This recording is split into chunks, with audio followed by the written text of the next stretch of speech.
నెల్లూరు నగరం 10వ డివిజన్ ఉస్మాన్ సాహెబ్పేట తదితర ప్రాంతాల్లో బాబు షూరిటీ భవిష్యత్కు గ్యారంటీ కార్యక్రమం జరిగింది. ఈ కార్యక్రమంలో తెలుగు యువత నాయకులు తిరుమల నాయుడు, టీడీపీ నాయకులతో కలిసి ఆయన పాల్గొన్నారు.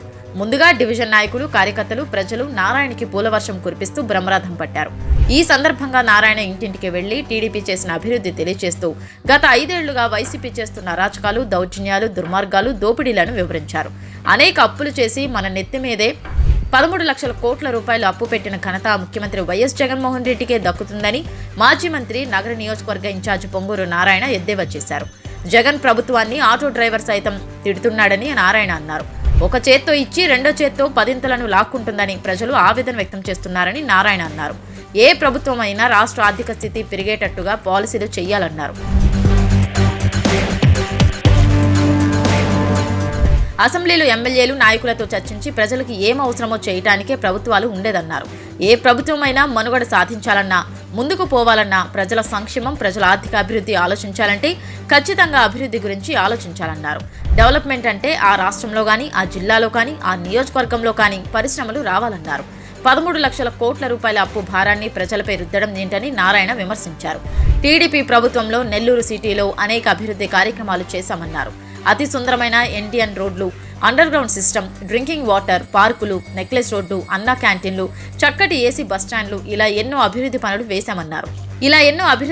చేశామన్నారు. దీనివల్ల సొంత ఆస్తి విలువ ఎంతో పెరిగిందని, దీంతో వాళ్ల ఆనందానికి హద్దుల్లేవన్నారు. 2024లో టీడీపీ ప్రభుత్వం అధికారంలోకి వస్తుందని, మళ్లీ చంద్రబాబు నాయుడు రాష్ట్రానికి అనేక పరిశ్రమలు తీసుకురావడం ఖాయమని నారాయణ అన్నారు.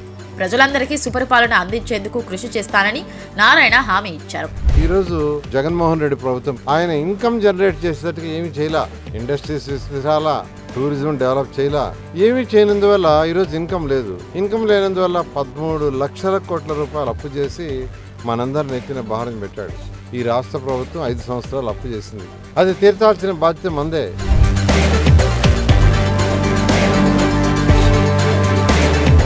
తెలుగు యువత నాయకుడు తిరుమల నాయుడు మాట్లాడుతూ, ఎవరైనా ప్రభుత్వాన్ని ప్రశ్నిస్తే వారి ఆస్తుల్ని ధ్వంసం చేయడం, వారిపైన అక్రమ కేసులు బనాయించడం వంటి పరిస్థితులు వైసీపీ ప్రభుత్వంలో దారుణమన్నారు.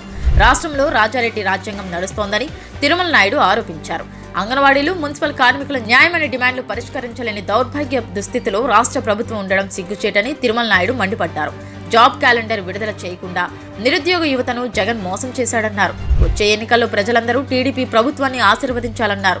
2024లో చంద్రబాబు ముఖ్యమంత్రిగా నెల్లూరులో నారాయణ అత్యధిక మెజార్టీతో గెలిపించుకోవాల్సిన బాధ్యత మనందరిపై ఉందన్నారు. ఈ కార్యక్రమంలో మాజీ జడ్పీటీసీ విజేతారెడ్డి, జిల్లా తెలుగు యూత్ అధ్యక్షుడు కాకర్ల తిరుమల నాయుడు, 10వ డివిజన్ అధ్యక్షుడు కాకర్ల వెంకట్రావు, టీడీపీ ముఖ్య నేతలు పాల్గొన్నారు.